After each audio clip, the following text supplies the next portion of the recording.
얼마 전 한 분이 이런 질문을 주셨습니다.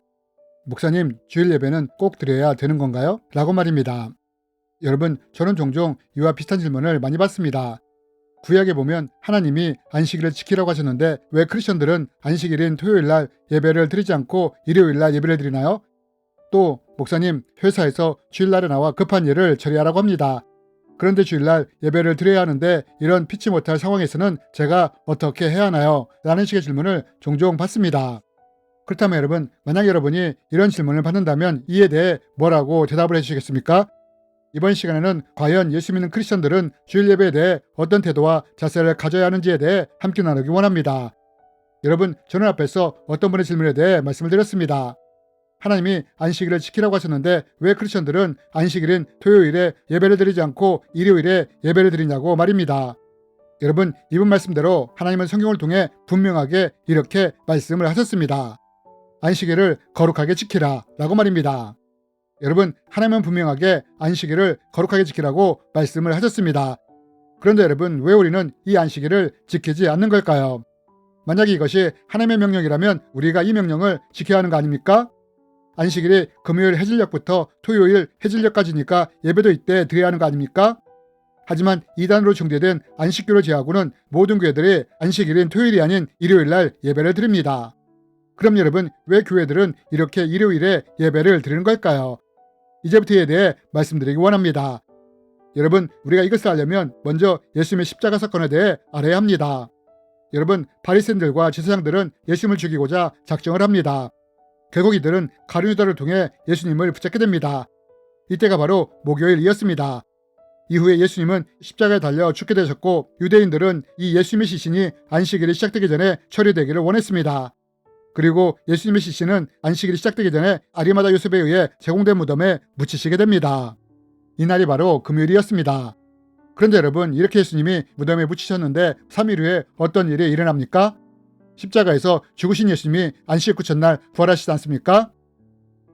안식일이 다 지나고 안식 후 첫날이 되려는 새벽에 막달라 마리아와 다른 마리아가 무덤을 보려고 갔더니 천사가 여자들에게 말하여 이르되 그가 여기에 계시지 않고 그가 말씀하시던 대로 살아나셨느니라. 여러분, 성경은 예수님이 언제 부활하셨다고 말을 합니까? 성경은 예수님이 안식 후 첫날에 부활하셨다고 합니다.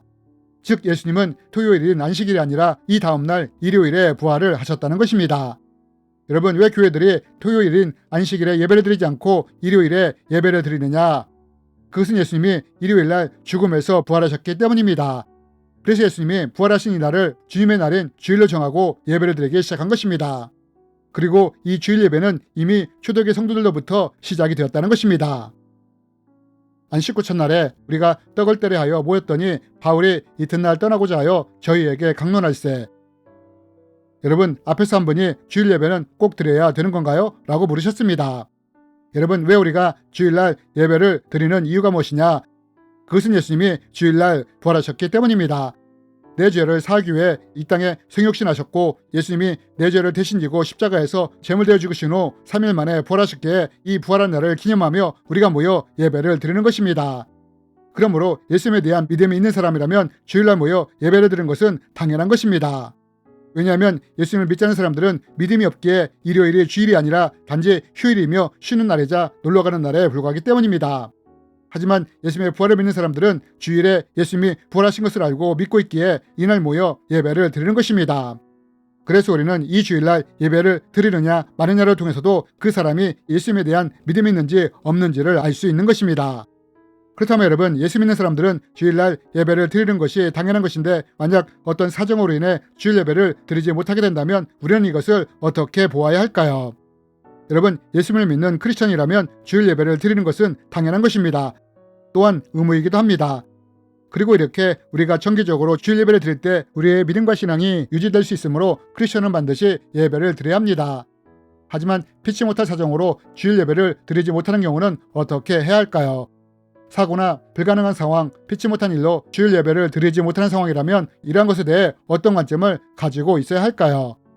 우리는 살다 보면 어느 때 사고나 불가능한 상황, 피치 못할 상황으로 주일 예배를 드리지 못하는 때가 있을 수 있습니다. 성경에 보면 사도 바울도 로마에 가기 전에 감옥에 갇히는 피치 못하는 상황으로 주일 공예배를 못 드리지 않습니까? 여러분, 이렇듯 우리도 사고나 불가능한 상황, 피치 못할 상황 때문에 주일 예배를 드리지 못할 수 있다는 것입니다. 그러나 우리가 여기서 분명하게 구분해야 할 것은 피치 못할 상황에서 주일 예배를 드리지 못하는 것과 게으름으로 인해 예배를 드리지 못하는 것과는 명확하게 구분을 해야 한다는 것입니다. 왜냐하면 피치 못할 상황 때문에 예배를 드리지 못한다면 하나님도 이것을 이해하시지만 게으름 때문에 주일날 놀기 위해 예배를 드리지 않을 때 하나님은 이런 사람을 향해 악하고 게으른 종아라고 말씀할 수 있기 때문입니다. 그리고 만약 우리가 예배를 드리게 된다면 우리는 이때 이 예배를 신령과 진정으로 드리기 위해 노력을 해야 합니다. 왜냐하면 이런 자세와 태도로 예배를 드릴 때 하나님이 이런 예배를 기뻐 받으시기 때문입니다. 여러분, 우리는 이것을 성경을 통해서도 볼 수 있지 않습니까? 사도행전 8장에 보면 에디오피아 여왕의 재정을 맡은 한 고관이 하나님께 예배를 드리기 위해 예루살렘까지 온 것이 기록되어 있습니다. 그렇다면 여러분, 이런 여왕의 재정을 맡은 고관이 예루살렘에 예배를 드리기 위해 오려면 어떤 절차를 거쳐야 할까요? 먼저 여왕의 허락을 받아야 합니다.